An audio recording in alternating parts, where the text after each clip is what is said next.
জন্মাষ্টমীতে সনাতন ধর্মাবলম্বীদের সঙ্গে শুভেচ্ছা বিনিময় করেছেন রাষ্ট্রপতি মোহাম্মদ শাহাবুদ্দিন এবং অন্তর্বর্তী সরকারের প্রধান উপদেষ্টা ডক্টর মোহাম্মদ ইউনূস। প্রধান উপদেষ্টা বলেন, সরকার দেশের প্রত্যেক মানুষের অধিকার নিশ্চিত করবে, আর দলমত নির্বিশেষে সবাইকে বানভাসীদের পাশে দাঁড়ানোর আহ্বান জানান রাষ্ট্রপতি।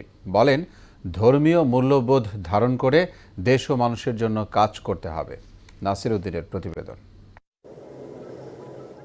জন্মাষ্টমীতে রাষ্ট্রীয় অতিথি ভবন যমুনায় অন্তর্বর্তী সরকারের প্রধান উপদেষ্টা ডক্টর মোহাম্মদ ইউনূসের সঙ্গে সাক্ষাৎ করেন হিন্দু সম্প্রদায়ের নেতারা। ডক্টর ইউনূস বলেন, দেশের মানুষের মধ্যে কোনো বিভেদ থাকতে পারে না, প্রত্যেক নাগরিকের অধিকার সমান। সেই অধিকার রক্ষায় অন্তর্বর্তী সরকার দৃঢ় প্রতিজ্ঞ।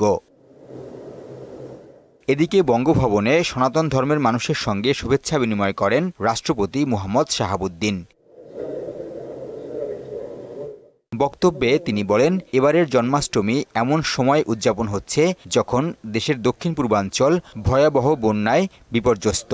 দলমতের ঊর্ধ্বে উঠে সবাইকে দুর্গতদের পাশে দাঁড়ানোর আহ্বান জানান রাষ্ট্রপতি। দেশের এই সংকটকালে বানভাসী মানুষের পাশে দাঁড়ানোর জন্য আমি দেশবাসীর প্রতি উদাত্ত আহ্বান জানাচ্ছি। আমি আশা করি পরোপকারের মহান ব্রত নিয়ে যারা যতটুকু সামর্থ্য আছে তা দিয়েই অসহায় ও দুস্থ মানুষের পাশে দাঁড়ানোর জন্য দলমত নির্বিশেষে সবাই এগিয়ে আসবেন। প্রতিটি ধর্মের মূল বাণীই হচ্ছে মানব কল্যাণ। সেই ধারা অব্যাহত রেখে নতুন প্রজন্মের জন্য একটি শান্তিপূর্ণ সামাজিক ব্যবস্থা গড়ে তোলাই হোক এবারের জন্মাষ্টমীর অঙ্গীকার, বলেন মোহাম্মদ শাহাবুদ্দিন। ধর্মীয় মূল্যবোধকে দেশ ও জনকল্যাণে কাজে লাগাতে হবে।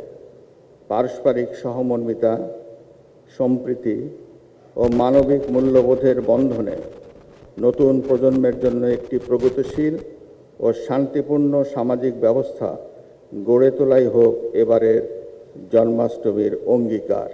আন্তর্জাতিক পরিমণ্ডলে দেশের সম্প্রীতি ও সাংস্কৃতিক ঐতিহ্য তুলে ধরার আহ্বান জানান রাষ্ট্রপ্রধান। দেশকে এগিয়ে নিতে একযোগে কাজ করি। নাসির উদ্দিন, মোহনা সংবাদ, ঢাকা।